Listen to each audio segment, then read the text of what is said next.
Hello everyone, welcome to Rahul Ojha classes again. आज आप सबका स्वागत है मेरे चैनल पे राहुल ओजा क्लासेस पे। बच्चों, आज का टॉपिक बहुत इंटरेस्टिंग होने वाला है। आज का टॉपिक होगा कैश फ्लो स्टेटमेंट।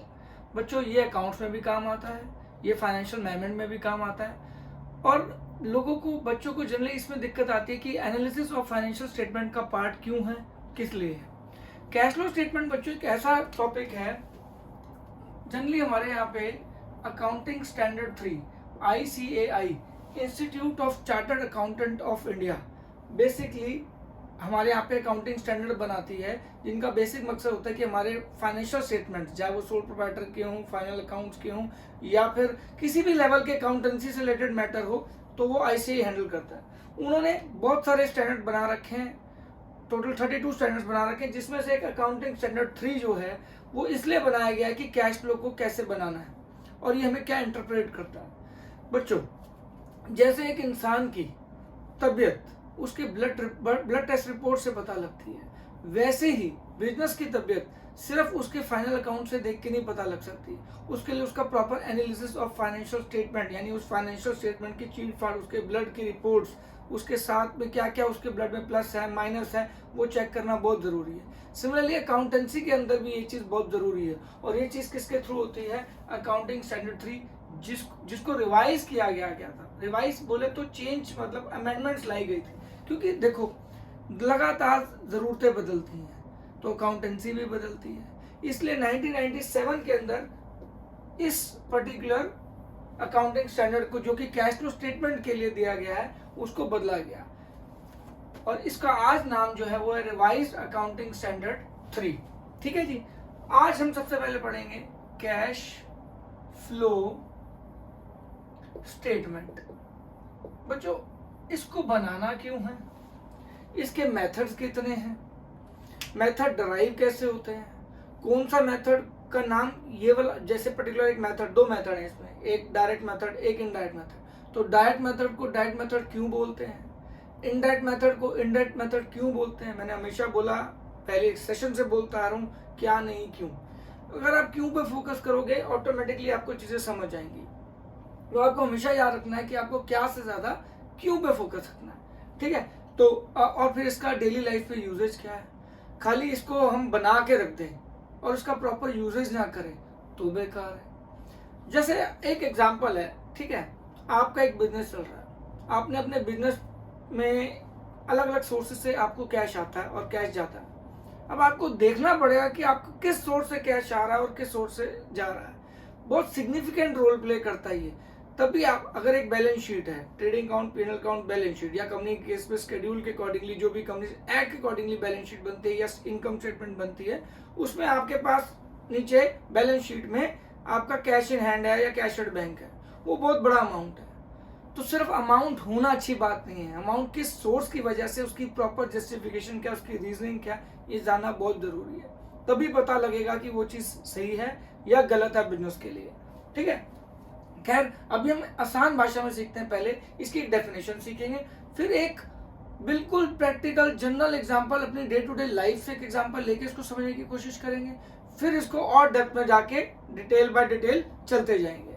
देखिए है क्या, इसको तोड़ते हैं। स्टेटमेंट मतलब एक शीट ऑफ पेपर हो गई, जिसमें एक फॉर्मेट बनाया जाता है। स्टेटमेंट इज लाइक शीट, जिसमें एक पर्टिकुलर फॉर्मेट में कोई चीज ड्रॉ की जाए। विच कंसिस्ट ऑफ फ्लो। फ्लो दो तरीके के होते हैं, इनफ्लो और outflow. I repeat, a statement which consist of inflow and outflow. Inflow मतलब पैसा आना, ठीक है जी, और आउटफ्लो मतलब पैसा जाना। यानी बिजनेस में एक ऐसी स्टेटमेंट बनाई जाए, एक ऐसी शीट ऑफ पेपर पे एक फॉर्मेट बनाया जाए, जिसमें पैसा आना और पैसा जाना, किसका आना और जाना, किसका, कैश का। कैश यहाँ पे दो कैटेगरी में डिवाइड किया जाता है बच्चों, कैश एंड कैश इक्विवेलेंट। बच्चों, कैश तो सिंपल जो हमारे पास हार्ड कैश हो गया। कैश इक्विवेलेंट मतलब बैंक, क्योंकि बैंक में पड़ा हुआ कैश भी हमारे पास एक तरह का हार्ड कैश ही, तो कैश इक्विवेलेंट। इसमें आगे हम फर्दर डिटेल में जाएंगे, पर अभी के लिए मैं आपको और बताता हूं, marketable securities. Generally marketable securities को कैश इक्विवेलेंट माना जाता है। मार्केटेबल सिक्योरिटीज वो जो आज आपने खरीदी 3-4 दिन हफ्ते में आप उसे बेच दोगे, which is almost equivalent to your cash, तो इसलिए उसे हम कैश इक्विवेलेंट बोलते हैं। ठीक है जी। तो बेसिकली क्या हो गया, आ स्टेटमेंट यानी कि शीट ऑफ पेपर जिसमें एक फॉर्मेट में इनफ्लो एंड आउटफ्लो, पैसा मतलब इनफ्लो आना और आउटफ्लो जाना किसका, कैश और कैश इक्विवेलेंट का, कैश एंड कैश इक्विवेलेंट का, which is categorise on the basis of, जिसको हम 3 पार्ट्स में कैटेगराइज करेंगे, क्योंकि हर बार पैसा का जो सोर्स है वो डिस्क्लोज करना बहुत जरूरी है। तो पूरे बिजनेस के सोर्स को 3 सोर्सेस में डिवाइड किया गया। पहला ऑपरेटिंग, दूसरा फाइनेंसिंग, दूसरा इन्वेस्टिंग, आप इन्वेस्टिंग लिखिए, और तीसरा financing is known as cash flow statement. यानी पहले हम इस डेफिनेशन को तोड़ दें तो क्या मतलब निकलता है, आ स्टेटमेंट, ठीक है जी, which consist of inflow and outflow of cash and cash equivalent, further categorize, जिसको हम फर्दर किस बेसिस पे लेंगे, operating, investing and financing, is known as cash flow statement. यानी सबसे पहले अगर आसान भाषा में समझें कि जब हम पहली बात तो ऑपरेटिंग, इन्वेस्टिंग और फाइनेंसिंग का मतलब थोड़ा सा और समझ लेते हैं ताकि इसकी डेफिनेशन को हम बेहतर वे में समझ पाए। देखिए ऑपरेटिंग क्या होता है, जब हम काम करते हैं किसी भी चीज से, जब हम काम करते हैं, जैसे मान लो मेरा पढ़ाने का बिजनेस है, तो जो मैं पढ़ाता हूँ उससे मुझे जो ट्यूशन फीस मिलता है ये मेरा ऑपरेटिंग एक्टिविटीज है। मेरी बेकरी है तो मैं जो भी सैंडविचेस और पेस्ट्रीज और केक बेच रहा हूँ तो वो मेरे लिए क्या हो जाएगा, ऑपरेटिंग कैश हो जाएगा। फिर मैं अगर आपको लगाते हो कि मेरा एग्जाम्पल की इलेक्ट्रिक गुड्स का बिजनेस है तो ट्यूबलाइट्स, फैंस और जो भी इलेक्ट्रॉनिक आइटम से मेरा रेवेन्यू जनरेट होगा वो भी क्या हो जाएगा, कैश जनरेट होगा, सॉरी, वो मेरा क्या हो जाएगा, ऑपरेटिंग कैश।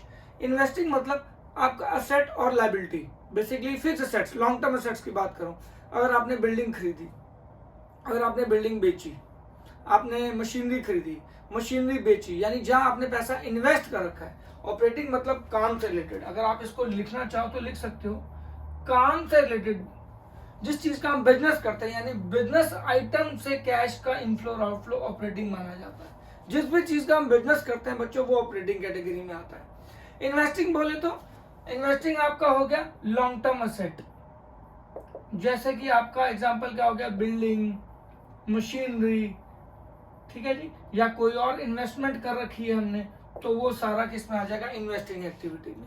उससे अगर हम हमारे बाहर बिजनेस है, हमने एक मशीनरी खरीदी, पैसा इन्वेस्ट किया, ये आउटफ्लो है, पैसा चला जाएगा। या इनफ्लो और आउटफ्लो मशीनरी का नहीं देखना बच्चों, इनफ्लो और आउटफ्लो कैश का देखना, क्योंकि कैश फ्लो स्टेटमेंट है। तो provided that always focus on cash, cash की मूवमेंट कैसे हो रही है, इनवर्ड्स है या आउटवर्ड्स है। फिर आता है लास्ट फाइनेंसिंग। देखो इन्होंने एक ऑर्डर बना रखा है, जिसने भी इस फॉर्मेट को तैयार किया होगा बच्चों वो भी एक इंसान है। लोग क्या करते हैं, फॉर्मेट्स को रट्टा मारते हैं, रट्टा मत मारो, आप बेसिक कंसेप्ट सीखो कि ये फॉर्मेट किसने बनाया है, तो कैसे बनाया होगा, क्यों बनाया होगा, ऐसा क्या ब्रेन उसने यूज किया होगा इस फॉर्मेट को बनाने के लिए। अगर हम उस दिमाग को समझना शुरू कर देंगे तो फॉर्मेट खुद ब खुद याद हो जाएगा, आपको रट्टा नहीं मारना पड़ेगा। तो बेसिक क्या किया किसी आदमी ने कि भाई देखा कि कैश की मूवमेंट देखनी है तो एक स्टेटमेंट बना ली। अब मूवमेंट 2 तरीके की हो सकती है, इनफ्लो एंड आउटफ्लो। तो उसने देखा पैसा आ रहा है कि जा रहा है, कैश की डेफिनेशन को भी फर्दर और बड़ा कर दिया कि कैश भी कवर करना है और कैश के इक्विवेलेंट है वो भी कवर करना है। ऑपरेटिंग मतलब काम से रिलेटेड, इन्वेस्टिंग मतलब जो हमारे लॉन्ग टर्म असेट्स है उनसे रिलेटेड, फाइनेंसिंग बच्चों बिना फाइनेंस के कभी बिजनेस नहीं चलता। ओनर को पैसा लगाना है, ओनर लोन लेता है, ओनर लोन लेता है तो भी यहाँ आएगा। ओनर खुद का पैसा कैपिटल डालता है, जैसे कंपनी के केस में इक्विटी शेयर कैपिटल इशू करता है, प्रेफरेंस शेयर कैपिटल इशू करता है, डिबेंचर इशू करता है, माने डिबेंचर माने लोन, अगेन डिबेंचर माने क्या होता है, लोन, तो लोन इशू करता है। तो जो भी पैसे का बिजनेस के लिए रिक्वायरमेंट फाइनेंस चाहिए उसकी डीलिंग, उसका इनफ्लो और आउटफ्लो, क्योंकि जब लोन लेगा तो लोन रीपे भी करेगा। तो ये सारी बेसिक जो चीजें पैसे से रिलेटेड है, आपके फाइनेंस से रिलेटेड है, वो किस में आ जाएंगी, फाइनेंसिंग एक्टिविटी में। पैसा जो रिक्वायर्ड होता है लोन की फॉर्म में या ओनर की फॉर्म में जो पैसा लेके आया जाता है, जैसे कि equity share, preference share capital, debenture, इससे इनफ्लो और आउटफ्लो जो होगा बच्चों वो किस में आ जाएगा, फाइनेंसिंग में आ जाएगा। तो कैश फ्लो स्टेटमेंट क्या है, यानी कि बेसिक कंसेप्ट पे अगर हम वापस आ जाएं, एक डेफिनेशन को ढंग से समझने की कोशिश करें, और ये सारी बातें कहाँ लिखी गई हैं, अकाउंटिंग स्टैंडर्ड 3। तो कभी आपसे कोई पूछे कि आप क्या पढ़ रहे हो, आप बेसिकली अकाउंटिंग स्टैंडर्ड 3 पढ़ रहे हो, जो कि आईसीए हमारी अकाउंटिंग बॉडी है इंडिया में, जो कि इसको रेगुलेट करती है पूरा। उन्होंने एक अपना बोर्ड दे रखा है, अकाउंटिंग स्टैंडर्ड बोर्ड्स, जो कि सारा इस पर ध्यान रखता है, इसको बनाने में, इसमें चेंजेस लाने में। तो उन्होंने रिवाइज किया गया था इस फॉर्मेट को, ठीक है जी। और इसके दौरान उसने एक स्टेटमेंट दे दी कि क्या भाई, एक ऐसे स्टेटमेंट जिसमें इनफ्लो और आउटफ्लो ऑफ कैश और cash equivalent which is categorised on the basis of 3 activity. सबसे पहले काम आ गया, जिस चीज का हम काम करते हैं उससे इनफ्लो और आउटफ्लो क्या आना चाहिए। उसके बाद उसने देखा जी असेट पे हम पैसा आ रहा है जा रहा है, तो कहाँ लगा रहे हैं, कहाँ से आ रहा है, असेट्स के ऊपर, क्योंकि यूटिलाइजेशन ऑफ फंड्स। और तीसरा आ गया हमारा फाइनेंसिंग, क्योंकि बिजनेस करने के लिए आपको ओनर को पैसा डालना पड़ता है, लोन लेना पड़ता है, वापस चुकाना पड़ता है। तो 3 तरीके की उन्होंने एक्टिविटी बना दी, यानी पूरे कैश फ्लो में जितना भी बिजनेस एक्टिविटी कर रहा है उसको 3 पार्ट्स में डिवाइड कर दिया गया, ऑपरेटिंग, इन्वेस्टिंग और फाइनेंसिंग। एक काम से रिलेटेड, एक आपका हो गया असेट्स, लॉन्ग टर्म असेट्स से रिलेटेड, और तीसरा हो गया आपका सबसे इंपॉर्टेंट ओनर और लोन को, यानी equity share capital, preference share capital, या फिर डिबेंचर या बैंक लोन, जो इसमें कवर किया जाएगा। तो इसमें कैश की मूवमेंट देखी जाती है। बेसिक होता क्या है, देखो कैश फ्लो को एक बड़े सिंपल एग्जांपल से लेते हैं, बहुत ही सिंपल एग्जांपल। मान लो आपके पास सुबह, ठीक है जी, मान लो आपके पास सुबह एक दिन 10 रुपए ओपनिंग बैलेंस था कैश का, ठीक है जी, 10 रुपीज। सिंपल, एक बिल्कुल आसान एग्जांपल से हम इसको समझने की कोशिश करते हैं, ठीक है जी। आप स्कूल जा रहे थे, आपकी मम्मा ने आपको 500 रुपये और दे दिए। तो ध्यान से देखिएगा, 5 रुपये आपको मिल गए, ये एक तरह का प्लस इसलिए हुआ क्योंकि ये इनफ्लो है, तो आपके पास 5 रुपये आ गए, ठीक है जी। स्कूल जाके आपने 3 रुपये खर्च कर दिए, ठीक है जी, तो ये एक तरह का आउटफ्लो हो गया, ठीक है जी। आप घर आए, हमारी मासियाँ आती हैं, मामा जी आते हैं, तो हमें पैसे जरूर मिलते हैं। तो मान लो आपकी मासी आई, उन्होंने आपको बोला ले बेटा 7 रुपये तेरे को मैं देती हूँ, तो 7 रुपये उन्होंने आपको दे दिए, ये भी आपके लिए क्या हो गया, इनफ्लो, ठीक है जी। अब 7 रुपये आपको मिल गए। अब क्या हो गया जी, आप शाम को गए, आपने अपना एक कोल्ड ड्रिंक पी ली, ठीक है जी, सो आपके 5 रुपये कोल्ड ड्रिंक पे लग गए, ये भी आउटफ्लो हो गया एक तरह से। तो आप क्या कर रहे हो, स्टार्टिंग में आपके पास था, फिर आपने इनफ्लो देखे ऐड कर दिए, आउटफ्लो लेस कर दिए।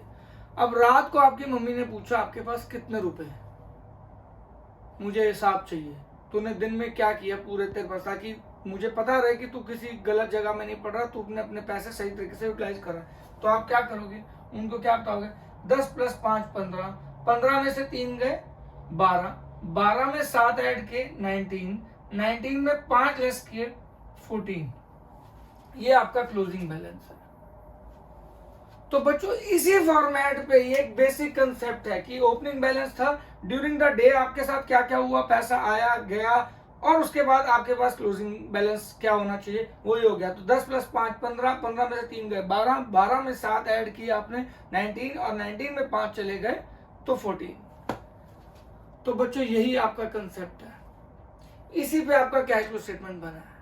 आपको क्या होगा, आपके पास ओपनिंग बैलेंस, यानी जो ये दिन का है, अब इसको ईयर में कन्वर्ट कर दो। मान लो आपका अकाउंटिंग फाइनेंशियल ईयर 1 अप्रैल से शुरू होता है और 31 मार्च को खत्म होता है, तो क्या होगा, 1 अप्रैल को आपका क्या बैलेंस था, वो ओपनिंग बैलेंस हो गया। 1 अप्रैल को जो आपके पास एक फाइनेंशियल ईयर की 1 अप्रैल को आपका ओपनिंग बैलेंस था।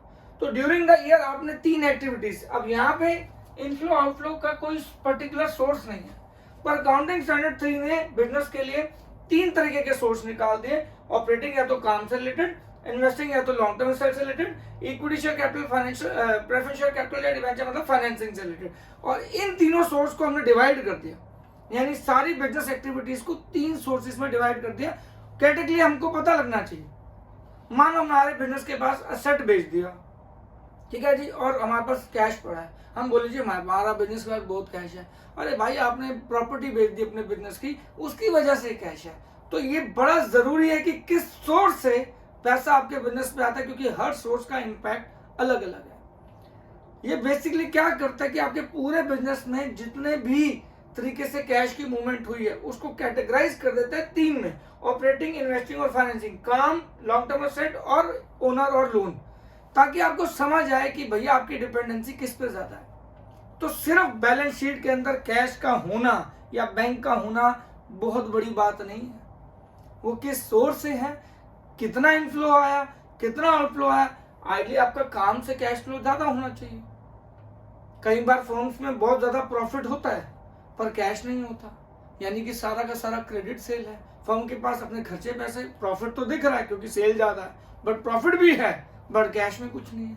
तो कैश फ्लो स्टेटमेंट आपको बहुत कुछ एनालाइज करने में हेल्प करता है। ये बिजनेस की एक तरह से कहते हैं ना, एक तरह से पोस्टमार्टम कर देता है बिजनेस के अकाउंट्स का, कि भाई कैश कैसे आ सकता है, कहाँ से आया, कहाँ से गया, एक एक बात को डेप्थ में एनालाइज करने के लिए इस स्टेटमेंट को बनाया जाता है। और इसको बहुत सही तरीके से ऑर्गेनाइजेशन यूज करती हैं अपने आने फ्यूचर, जो भी उन्होंने फ्यूचर में डिसीजन लेने हैं वो कैश फ्लो स्टेटमेंट से वो यूज करती हैं, क्योंकि प्रोजेक्टेड फ्यूचर जो भी उनका स्केल ऑफ ऑपरेशन होता है उसके लिए कैश, बिजनेस को चलाने के लिए कैश और उसका इक्विवेलेंट बहुत चाहिए होता है।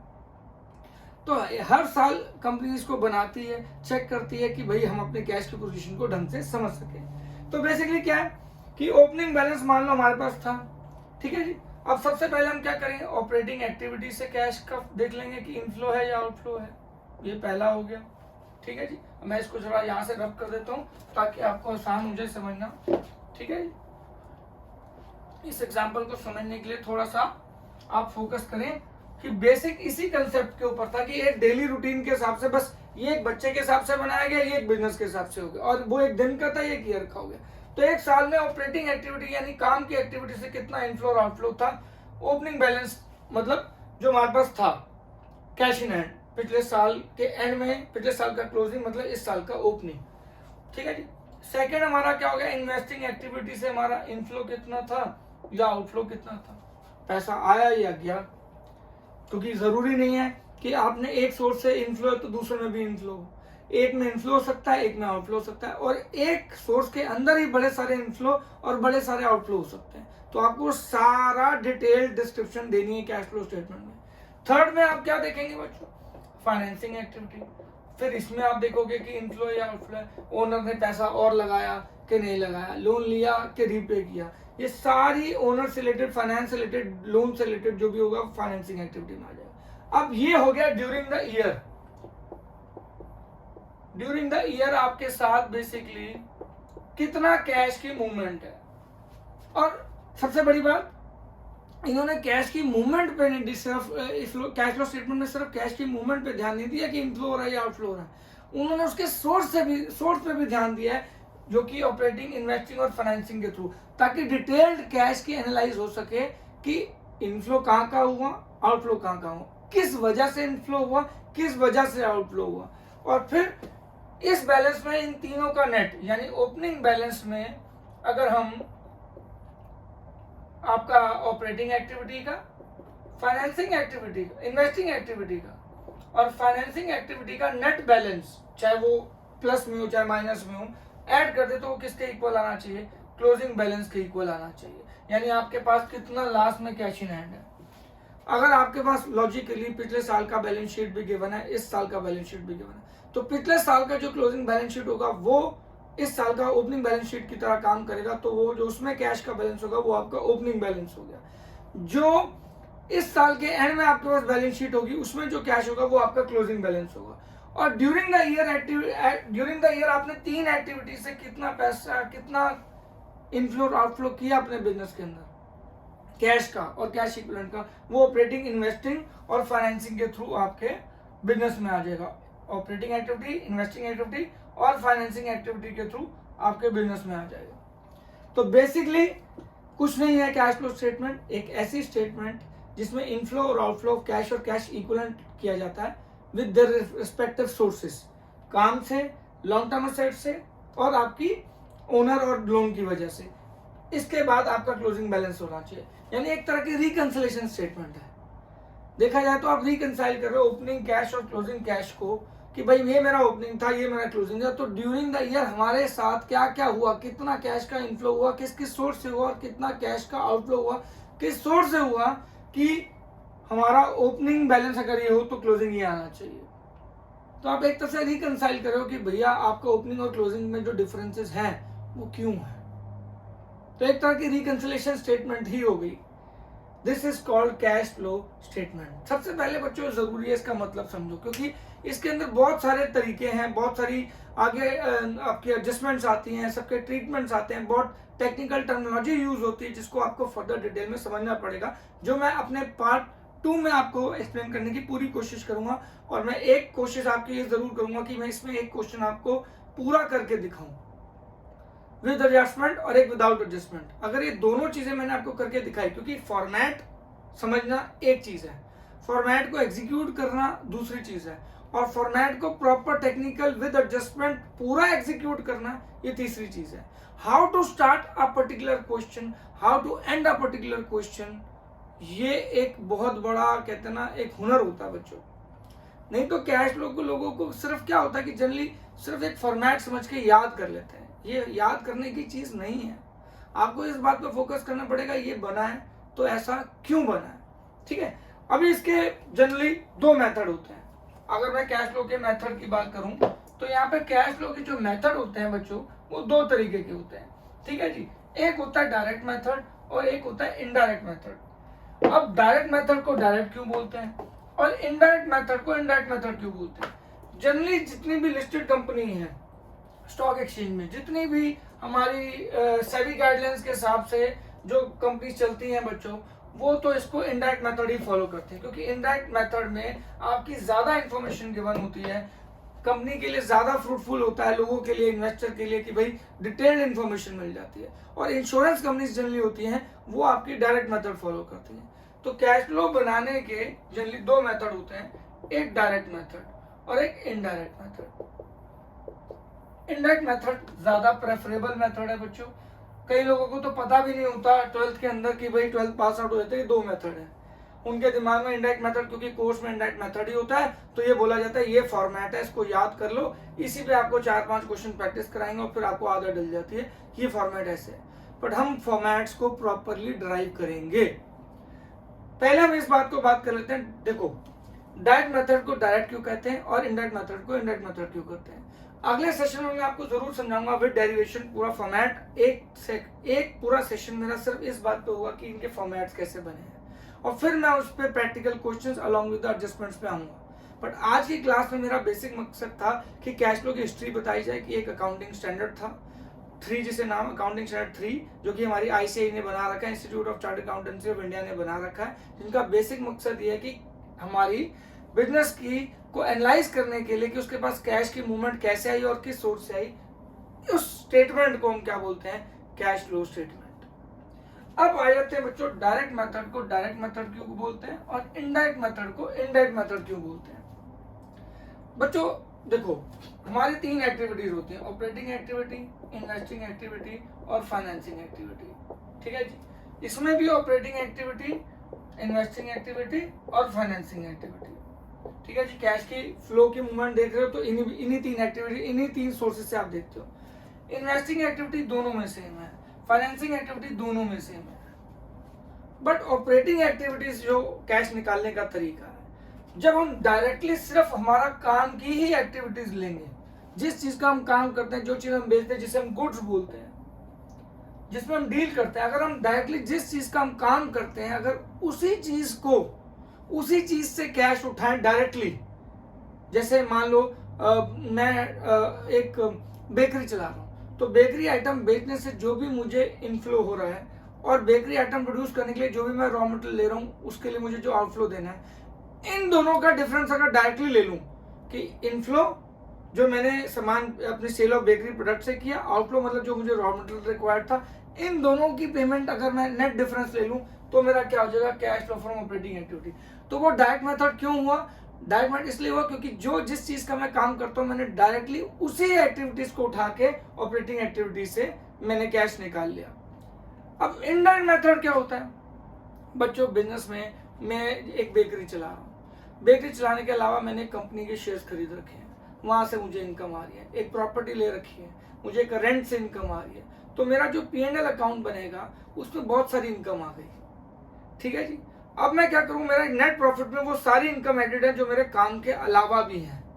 अब उस नेट प्रॉफिट से अगर मैं उल्टा चलूं कि मुझे अपने काम के प्रॉफिट पे जाना है, नेट प्रॉफिट से, और तो मैं इसको बच्चों डिटेल पूरा एक क्लास सिर्फ इसके फॉर्मेट की डेरिवेशन पे दूंगा, पर अभी के लिए मैं सिर्फ इतना बताना चाहता हूं कि इसमें इनडायरेक्ट रास्ता है। जल्दी अगर आप ट्रेडिंग बनाते हो, इसको थोड़ा सा ऐसे समझ लेते हैं कि जब आप ट्रेडिंग अकाउंट बनाते हो, ठीक है जी, तो आपका क्या निकलता है, ग्रॉस प्रॉफिट, ठीक है जी। मान लो अगर ये आपका ट्रेडिंग अकाउंट है, तो ठीक है जी, ये आपका ट्रेडिंग अकाउंट है, ये आपका ग्रॉस प्रॉफिट आ जाता है। फिर आपका P&L अकाउंट होता है, ठीक है, समझने के लिए ये, ठीक है। और ये अभी तो मैं सिर्फ एक सिंपल एग्जांपल ले रहा हूँ फाइनेंशियल स्टेटमेंट का, मैं कंपनीज बैलेंस शीट या कंपनी स्टेटमेंट ऑफ P&L नहीं यूज कर रहा, सिंपल आपको बताना चाह रहा हूँ कि इनडायरेक्ट मेथड को इनडायरेक्ट क्यों कहा जाता है।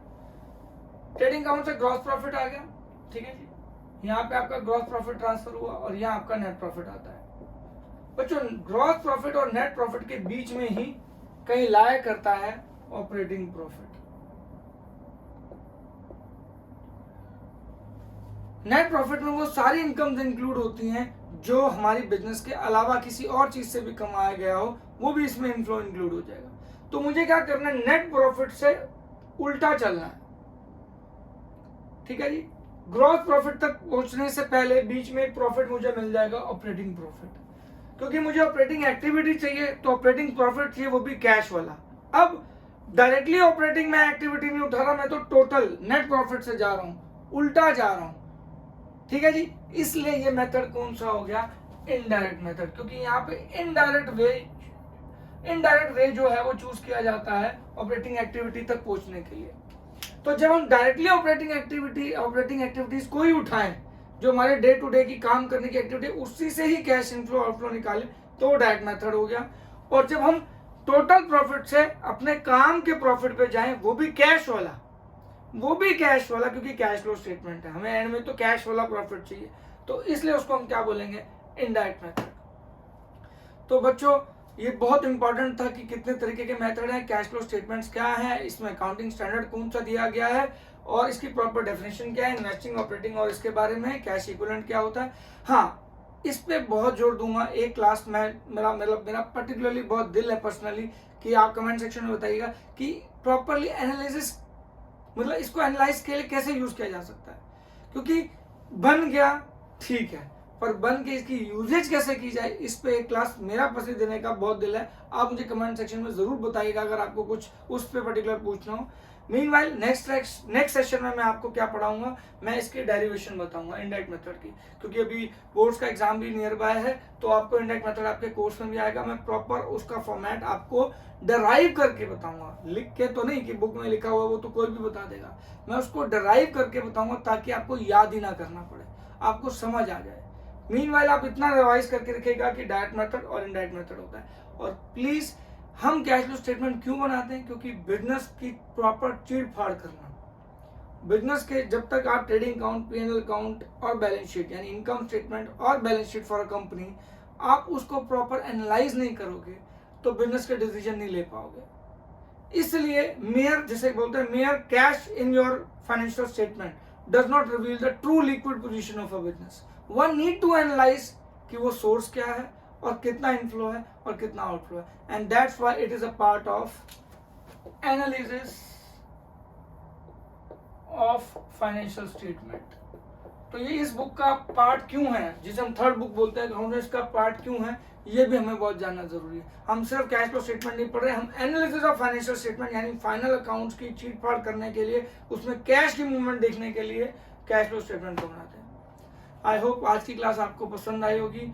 नमस्कार, प्लीज मेरी बात को आप इसको सब्सक्राइब कीजिएगा चैनल को, और इस क्लास को ज्यादा से ज्यादा सर्कुलेट कीजिएगा और ज्यादा से ज्यादा अपने लोगों को, दोस्तों को भेजिएगा। एंड अगले सेशन में हम आपसे मिलेंगे with the derivation of indirect method. तब तक के लिए नमस्कार, जय हिंद, बाय बाय।